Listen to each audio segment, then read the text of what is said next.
नमस्कार, स्वागत है आपका न्यूज 19 में। मैं पुलकित सक्सेना आप लोग के साथ। आइए नजर डालते हैं अखबार की सुर्खियां मेरे साथ। सबसे पहले मैं आप सभी को बता दूं कि राजस्थान के अंदर लगातार फोन टेपिंग मामला जोरों शोरों पर चल रहा था और इसी के चलते हुए गर्मा गर्मी भी चल रही थी।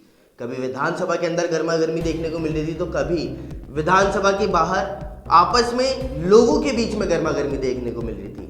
लेकिन अब ये गर्मा गर्मी दिल्ली तक पहुंच चुकी है।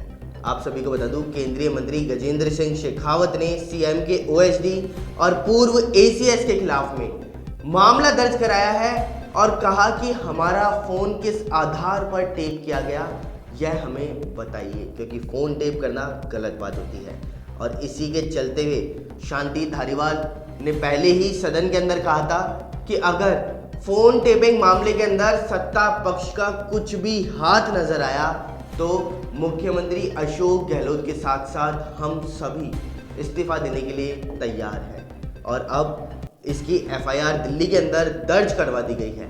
लेकिन इसके अंतर्गत एक बड़ी बात सामने आ रही है कि एफआईआर आखिरकार दिल्ली के अंदर क्यों दर्ज कराई गई, राजस्थान में क्यों दर्ज नहीं कराई गई।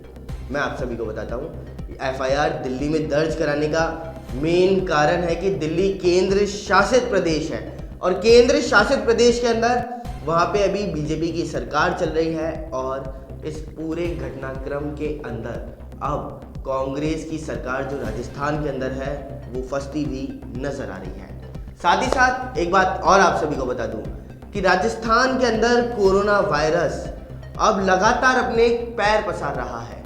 अगर हम पिछले 24 घंटे की बात करें तो पिछले 24 घंटे के अंदर 853 कोरोना के नए मामले सामने आए हैं और 3 व्यक्तियों की मौत भी कोरोना वायरस की वजह से राजस्थान में पिछले 24 घंटे में हुई।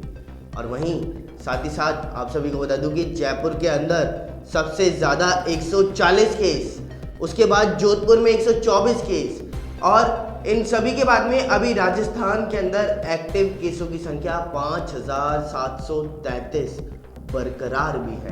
तो आप सभी सावधान रहें क्योंकि अब होली का त्यौहार भी आने वाला है। वहीं आप सभी को बता दूं कि होली का पर्व तो आ गया है, यानी 28 और 29 तारीख को होली है और इसी के चलते हुए सरकार ने गाइडलाइन जारी करी है। सरकार ने गाइडलाइन जारी करते हुए बाकायदा कहा कि पहले सार्वजनिक स्थल और वहाँ पर ज़्यादा लोग एकत्रित नहीं हो सकते थे और सोशल डिस्टेंसिंग और इसी के साथ में यह पर्व शांति से मनाना था। लेकिन कल सरकार ने इसको बदलते हुए कहा कि 50 लोग एक साथ एकत्र हो सकते हैं, लेकिन वह 4 बजे से लेकर के 10 बजे तक का समय उनके लिए निर्धारित कर दिया गया है, जिससे कि वह सभी आपस में मिल सकते हैं और इस त्यौहार को भी मना सकते हैं। वहीं एक बात और आप सभी को बताता हूँ, पपला गुजर जो कुख्यात गैंगस्टर के नाम से राजस्थान के अंदर है और उसको अभी हिरासत में ले रखा है। लेकिन पपला की गर्लफ्रेंड जिया ने कहा कि उसे पता ही नहीं था कि पपला गुजर गैंगस्टर है और रिया को फर्जी आधार कार्ड बनवाने में मदद करने के लिए गिरफ्तार भी किया गया था। और पपला के साथ साथ रिया अभी भी जेल के अंदर है, लेकिन वह बेल के लिए मांग कर रही है और उसने कहा कि मुझे नहीं पता था कि पपला गैंगस्टर है। लेकिन अगर हम अनुमान लगाएं कि पपला गैंगस्टर है और रिया को नहीं पता था, फिर भी रिया ने उसका साथ दिया, लेकिन अब जब रिया को पता है तो फिर वो आखिर क्यों शादी करना चाहती है पपला गुजर से, यह एक बहुत ही अहम सवाल खड़ा हो रहा है।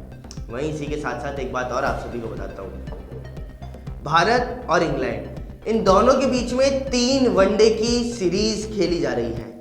इन 3 वनडे की सीरीज में दूसरा मुकाबला कल खेला गया था और इसके अंतर्गत भारत ने पहले खेलते हुए 336 रन 6 विकेट पर बनाए, जिसमें सबसे महत्वपूर्ण भूमिका केएल राहुल जिन्होंने 108 रन बनाए, तो वहीं दूसरी ओर ऋषभ पंत जिन्होंने 70 रनों की तूफानी पारी भी खेली है, 77 रनों की।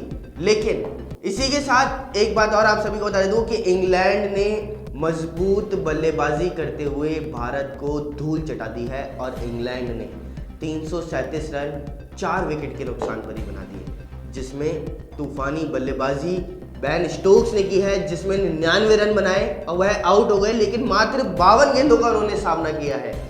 और वहीं दूसरी ओर जॉनी बेयरस्टो, जिन्होंने 124 रनों की पारी खेली और इसी के साथ टीम को जीत तक लेकर के गए। तो वहीं अखबार की खास सुर्खियों के अंदर फिलहाल इतना ही। देखते रहिए न्यूज़ 18। नमस्कार।